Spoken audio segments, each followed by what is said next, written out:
Welcome to Intermittent Fasting for the Win. Today's discussion is all about insulin resistance and toxins. Let's dive in. Insulin resistance and toxicity. Okay, you're insulin resistant. You're hovering at, or you are there at a pre-diabetic level, or you're a type 2 diabetic and you're trying to get it under control and things are just not going the way that you want them to go. What do? What could you possibly be doing wrong? You've changed your diet. You've started fasting. You're wanting to get off of the drugs that the doctor's prescribing you because you know that the drugs are just a temporary solution. They're just treating the symptoms. They're not treating the problem. You know that the drugs are not what you want to do. You want to change your lifestyle. The truth is that the drugs are not a solution, not even a temporary solution. You know that the real reason lies with what you're eating, because the old adage, we are what we eat, applies. It's the truth. So what else could possibly be wrong? You're trying to do all the right things and it's just not working. So let's take a look at the cellular level. Pardon my crude drawings, but here's a happy little cell, okay? And it's got a cell wall that surrounds it, and that's basically a membrane, and it's porous. It's kind of like an eggshell on an egg. It's porous. It will let things in and out, okay? Now, the insulin wants to go take the glucose inside of the cell to give it some energy, okay? But it can't because toxicity. There's all manner of toxicity that's attached itself to the membrane of the cell, and now the cell is unhappy because it's starving to death and it can't feed. And we'll go on down and look, and you can see here the cell wall, and you can see all the little mitochondria and stuff in there. And the insulin and the glucose, the insulin is trying to bring the glucose in, but it just keeps bouncing off. Well, when it bounces off, where does it go? It goes over here to this fat cell, and it goes right on in, because the fat cell, the toxicity doesn't affect it the same way as it does your brain cells, your muscle cells, and the other cells of your body. And so we've got to get from that part, we've got to get back to a happy cell, okay? Why is this? I'm going to tell you, 40, 50 years ago, you wouldn't have had this problem. But today it is. So what's the difference? It's easy. Toxicity. That is the difference. So much of the food that we eat today is really toxic. So much of the food that we eat is sprayed with glyphosates and other insecticides that we didn't have 40 or 50 years ago. And so much of the food that we eat has got ingredients in it with names that we can't even pronounce. These are insane additives that they're putting into the food. And all of these ingredients, all of these toxins will end up lying on the surface of the membrane, the cell wall, and they will prevent the cell wall from doing what it needs to do. They will cause it to be resistant to the insulin. So how do we take care of this situation? Well, the first thing we do is we fast. You've started that. The second thing we do is we clean up our diet. We begin to look at the things that we're eating, and we see that the things that we're eating come in boxes, and they're highly processed and prepared, and they have all of these toxins within the ingredients. And these are the things that we have to look at. And yes, I'm calling them things. I'm not calling them food because they're not food. They're an industrial product that's being manufactured, put into a box so it'll have a long shelf life, all manner of awful stuff in it to keep it preserved for years on years, okay? It's an industrial product. It's a thing. It's not food, but we eat it. We got to stop. So it's not just a matter of fasting, but it's a matter of eating what we're eating during our windows. Insulin resistance is driven by toxins. It's an interesting thought, but it's true. And like I said, 40 or 50 years ago, this would not have been an issue, but today it is.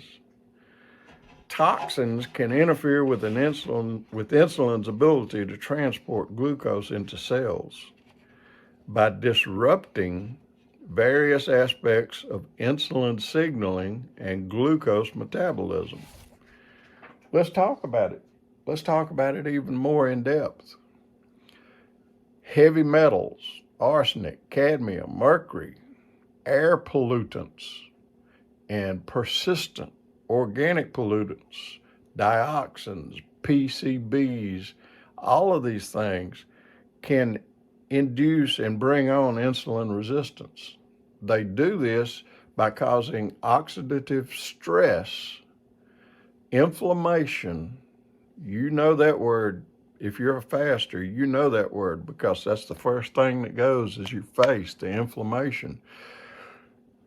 Or mitochondrial dysfunction that impairs the insulin signaling pathways, particularly, this is a big one, the PI3K-AKT pathway. Yeah, that's technical stuff.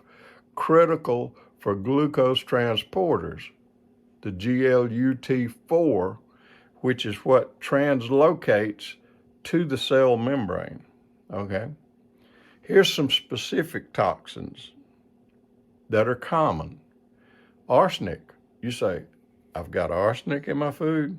You better believe it. If you're eating highly processed food, you've got it.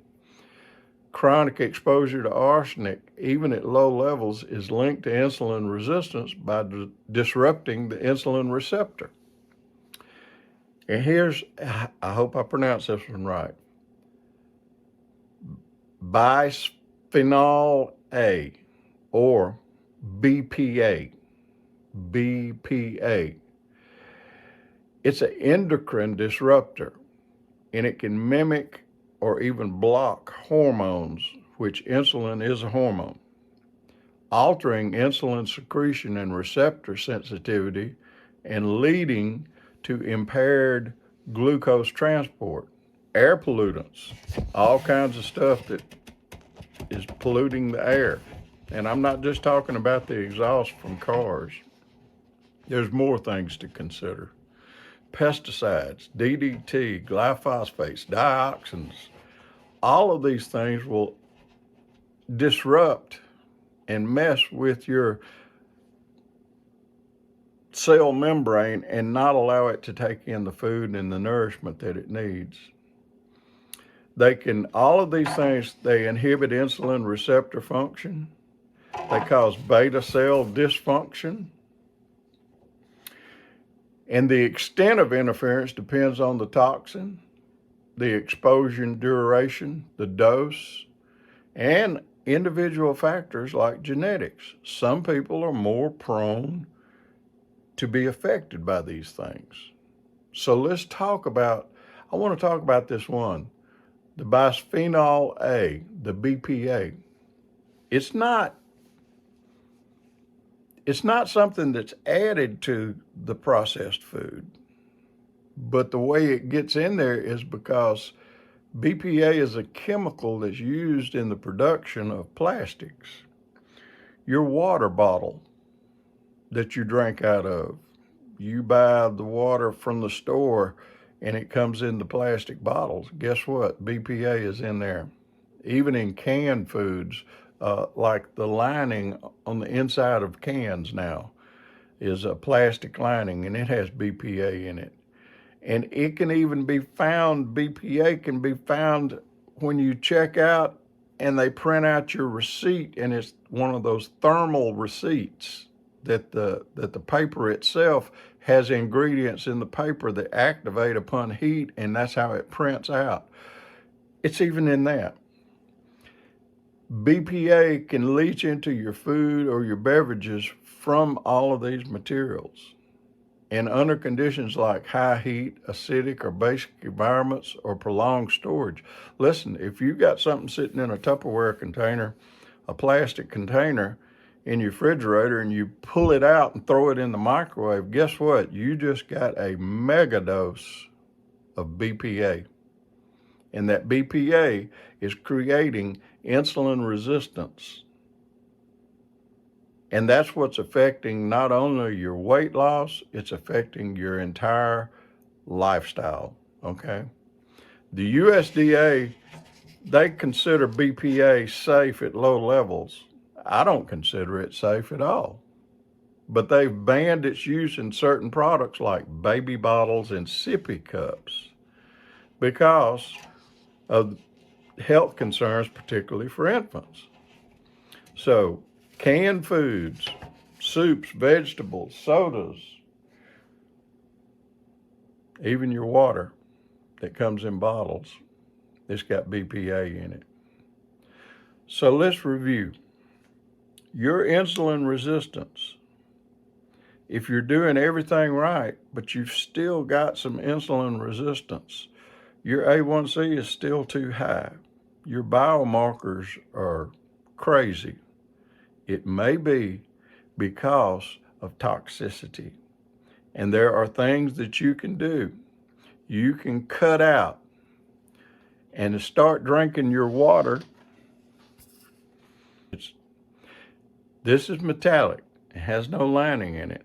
It's stainless steel.